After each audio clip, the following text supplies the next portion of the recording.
Hello dear students, welcome to MK Legal शिक्षा the way of learning. Dear students, MK legal शिक्षक general knowledge capsule start कर रही है।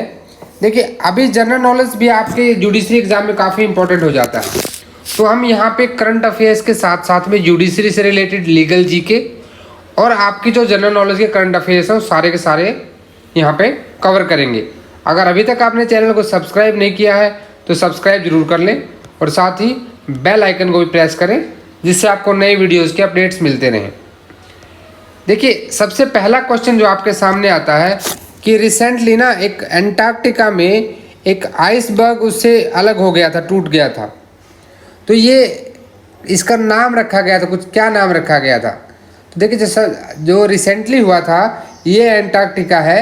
Antarctica के western side से एक, जैसे आप देख रहे हैं यहाँ से ये इसे टूट के अलग हो गया था और इसका नाम रखा गया था A76।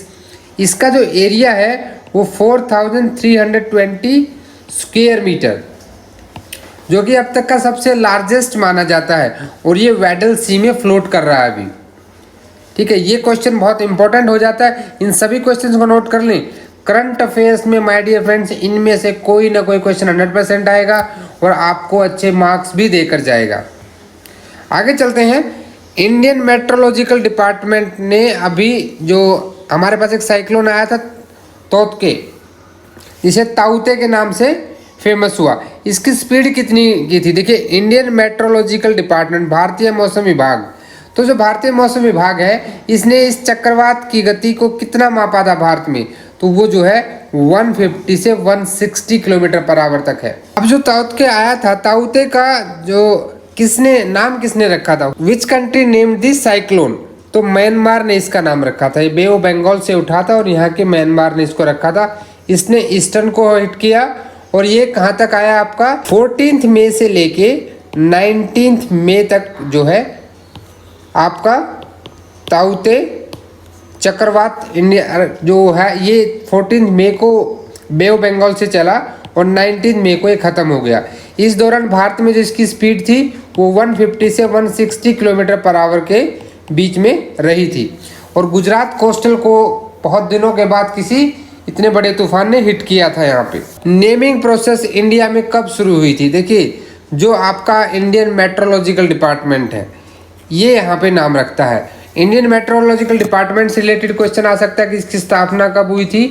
तो 1875 में इंडियन मेट्रोलॉजिकल डिपार्टमेंट को फॉर्म किया गया था। एक ये गवर्नमेंट एजेंसी होती है और इसका जो हेडक्वार्टर है वो कहाँ पे है? दिल्ली में है, न्यू दिल्ली में लोधी रोड पे। तो जो शुरुआत हुई थी वो 2004 में हुई थी और ये शुरुआत हुई कैसे थी कि 2000 में जो वर्ल्ड मेट्रोलॉजिकल ऑर्गेनाइजेशन है, जो नॉर्थ इंडियन सी है, नॉर्थ इंडियन ओशियन में जो भी वहाँ पे साइक्लोन्स आएंगे तो वहाँ एक लिस्ट ऑफ कंट्री बनाई गई और उस लिस्ट ऑफ कंट्री में बारी बारी वो लोग अपना नाम रख सकते हैं। तो इंडिया ने पहली बार साइक्लोन ओनिल का नाम रखा था, जो कि कहाँ आया था? नॉर्थ इंडियन ओशियन में आया था इन सितंबर 2004। और इसको किसके द्वारा रखा गया? इंडियन मेट्रोलॉजिकल डिपार्टमेंट के द्वारा रखा गया था। ये क्वेश्चन आपके लिए इंपॉर्टेंट है, सारे फैक्ट्स नोट कर लीजिए। अब इंडिया की बात करें तो भाई इंडिया के साइक्लोन मैन किसे कहा जाता है? देखिए, इंडिया के जो साइक्लोन मैन है ना वो आपके मृत्युंजय महापात्रा है। कौन है? मृत्युंजय महापात्रा जी। मृत्युंजय महापात्रा जो है IMD के डायरेक्टर हैं। इनको क्यों कहा जाता है साइक्लोन मैन ऑफ इंडिया?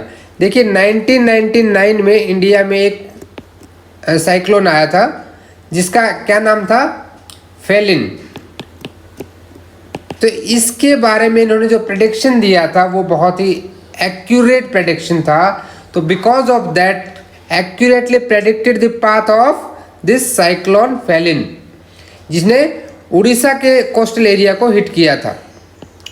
किसको किया था? उड़ीसा के कोस्टल एरिया को।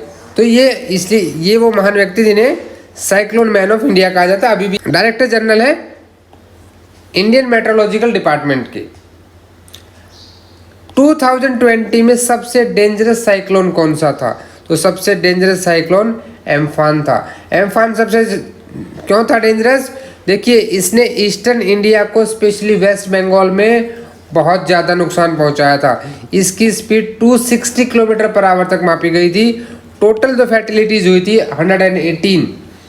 16 मई से लेके 21 मई तक ये चला है।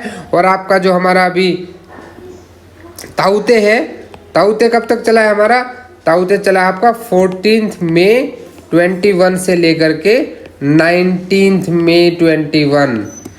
तो पिछले साल लगभग इसी समय पर आपका एम्फान आया था। अब आ जाता है कि जो वर्ल्ड मेट्रोलॉजिकल ऑर्गेनाइजेशन है इसका हेडक्वार्टर कहाँ पे? तो इसका हेडक्वार्टर जिनेवा में है। देखिए वर्ल्ड ऑर्गेनाइजेशन के ऊपर एक वीडियो बनाया था जिसका लिंक आपको नीचे डिस्क्रिप्शन में मिल जाएगा। यहाँ हमने कहा था कि जिस भी ऑर्गेनाइजेशन के पहले वर्ल्ड और बाद में ऑर्गेनाइजेशन है दोस्तों, वो उसका हेडक्वार्टर आप आँख मूंद के निशान लगाइए जिनेवा में है। यहाँ पे आपका 1 नंबर पक्का हो जाता है, फाइनल 1 मार्क्स आपको मिलेगा ही मिलेगा। Nobody can stop you except tourism, tourism वाली को छोड़ के, ठीक है। उसके बाद आ जाइए, देखिए वर्ल्ड मेट्रोलॉजिकल ऑर्गेनाइजेशन में थोड़ा जान लेते हैं। ये कब इस्टेब्लिश हुआ? 23 मार्च 1950 को जिनेवा स्विट्जरलैंड में इसका हेडक्वार्टर है। इसके प्रेसिडेंट कौन है? डेविड ग्रिम्स, ये इसके प्रेसिडेंट है। अब आ जाते हैं, देखिए अभी एक और तूफान आने वाला है। एक तो अभी खत्म नहीं हुआ, दूसरे ने दस्तक दे दी है। यास साइक्लोन आ रहा है। तो इस यास साइक्लोन का नाम किस देश ने रखा है? ओमान ने रखा है। और आज ही के दिन ये हिट करेगा इंडिया को। अब आ जाते हैं हम जुडिशरी के ऊपर। यहाँ तक तो हमने कुछ क्वेश्चन कवर कर लिए जज जी के, हम ज़्यादा क्वेश्चन नहीं करेंगे।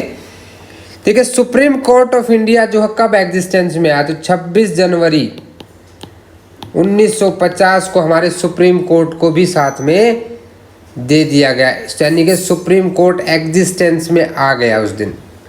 अब एग्जिस्टेंस में तो आ गया, लेकिन इसकी इस दिन से स्टार्ट हुई। इसकी सीटिंग कब स्टार्ट, इनॉग्रेशन कब किया गया? 28 जून 1950 को। अब अप टू 1958 तक इसका घर कहाँ था? अभी नहीं, जहाँ पे ये अभी है तिलक रोड पे, वहाँ नहीं था। ये पार्लियामेंट हाउस से ही ऑपरेट होता था। 1958 में अपनी करंट पोजीशन पर आया। अभी ये वहाँ पे पार्लियामेंट से ही ऑपरेट हो रहा था। अब पहले चीफ जस्टिस कौन थे इसके? सुप्रीम कोर्ट के फर्स्ट चीफ जस्टिस कौन थे? जो पहले चीफ जस्टिस थे उनका नाम था आपका हीरालाल कानिया। हीरालाल कानिया, ये आपके first chief justice of India थे। तो पहली जज कौन थी सुप्रीम कोर्ट की? फर्स्ट जो जज थी वो थी फातिमा बीबी।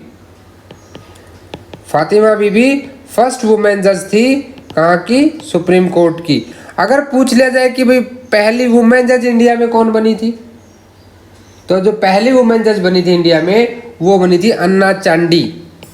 अन्ना चांडी ये कहाँ की थी? केरल की। और यहाँ पे आपको ये भी पूछा जा सकता है कि पहली chief justice of high court की कौन बनी थी? तो पहली चीफ जस्टिस बनी थी, वो बनी थी हिमाचल हाई कोर्ट की। ये नोट कर लो सारे पॉइंट, ये आपके काम आएंगे। हिमाचल कोर्ट यानी हाई कोर्ट की लीला सेठ। कौन बनी थी? लीला सेठ। ये पहली महिला जज थी जो किसी हाई कोर्ट की चीफ जस्टिस बनाई गई। पहली जज बनी अन्ना चांडी। सुप्रीम कोर्ट की पहली जज बनी फातिमा बीबी। इन सारी चीज़ों को नोट कर लें, आपके बहुत काम आने वाली है ये। Thanks for watching this video my dear friends. आप जुडिशरी का एग्जाम दे रहे हैं या कोई भी एग्जाम दे रहे हैं तो आपके लिए बहुत बेनिफिशियल हो जाएंगे ये वीडियोस। बिल्कुल बहुत छोटे से वीडियो हैं जिसको आप चलते चलते कभी भी देख सकते हैं, खाना खाते हुए सुन सकते हैं, हेडफोन लगाकर सुनिए, आपको याद हो जाएंगे। वीडियो को लाइक करें, दोस्तों में शेयर करें और कमेंट करके ज़रूर बताएं कि जो जीके के हम छोटे छोटे वीडियोस लेकर आ रहे हैं ये आपके हमारे लीगल एस्पिरेंट्स के लिए कैसे हैं। चैनल को ज़रूर सब्सक्राइब कर लें और आप हमें मेल भी कर सकते हैं mklegalshiksha@gmail.com जो डिस्क्रिप्शन में दी गई है। टेलीग्राम चैनल को भी ज्वाइन करें जहां आपको इस स्लाइड का PDF अवेलेबल हो जाएगा। मिलते हैं नेक्स्ट वीडियो में, तब तक के लिए जय हिंद जय भारत।